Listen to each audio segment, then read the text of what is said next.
the political piranhas. They're swimming in Washington these days, and they're going after President Joe Biden, whose flawed debate 2 weeks ago with former President Donald Trump threw chum in the water. So staunch allies of the president, like Nancy Pelosi and James Clyburn, are subtly suggesting that Joe may have to go, while media cheerleaders Mika Brzezinski and Senator John Fetterman stand behind Mr. Biden in their support.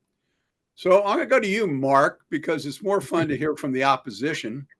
What do you make of President Biden's fate twisting in the proverbial political winds? Well, it's interesting. There are really two sets of issue. One, can he continue as president right now? And we have a 25th Amendment process that hasn't been triggered yet. And then the second one is his role as a candidate. And that it gets increasingly complicated because we're coming right down to the end of the nomination process, where in order to get on the ballot, a decision's got to be made essentially within, depending on the state you're looking at, I think as early as August 8th. The 25th Amendment envisions sort of a medical evaluation. I think it's appropriate for the cabinet to make a determination that an objective evaluation ought to be made. And while I appreciate that there's, some, it's going to be subjective, you're going to pick doctors and what have you. But I think that's probably the step that we ought to be taking right now. So Mike's grimacing. I can see it. He just doesn't want to even talk about it. Mike, no, I'm happy. I'm happy to talk of. I'm happy to talk. Kenny Rogers saying you got to know when to hold them and know when to fold them. I would love to do. If we're going to have to start doing medical examinations because we have candidates that misspeak, we should get them all lined up, because Trump's been misspeaking for the last 8 years. We had a debate where arguably, I don't think it's a huge shock, honestly, that Biden was not necessarily as well-spoken as people would have wanted him to be. Quite honestly, Joe Biden has never been particularly well-spoken. Was it a good performance? It was not. But the person standing next to him lied numerous times and had many foibles of his own. And so I guess one of the challenges I have as a Democrat is we do this hand-wringing thing.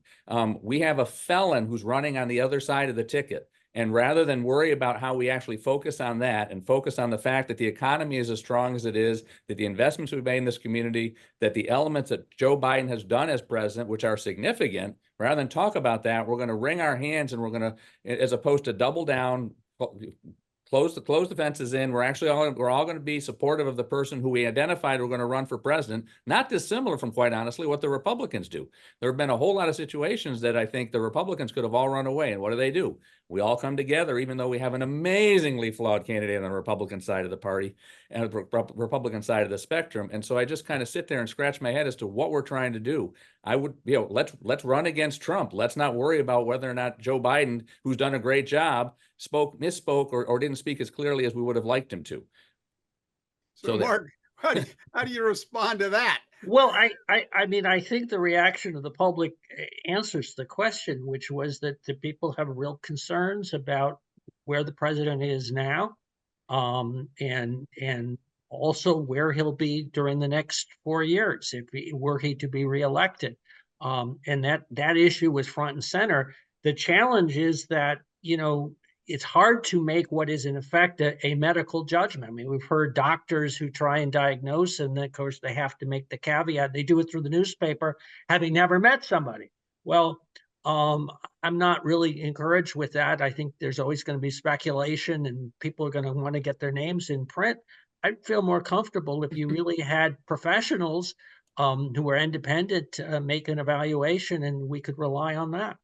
On for both candidates, I think that would be great. I mean, we've got a narcissist, and I'm not sure actually what we're concerned about with President Biden right now, but I think we've had a lot of history that we can point to with former President Trump. And so if we're going to do medical evaluations, I think let's have that. That'll be an interesting thing for a new presidential criteria.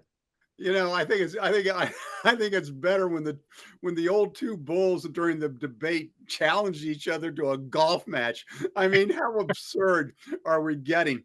But I mean, the reality is, does it really matter if we're voting for President Biden or not? I mean, not many people think he's going to be able to serve the full 4 years. So isn't really a vote for Biden a vote for President Harris? I think a vote for Biden is a vote for Biden. All right, guys. Great discussion. The beauty of it is, we're going to have an election in a couple of months, and we're going to let the voters decide. Keep the doctors and everybody else out of it.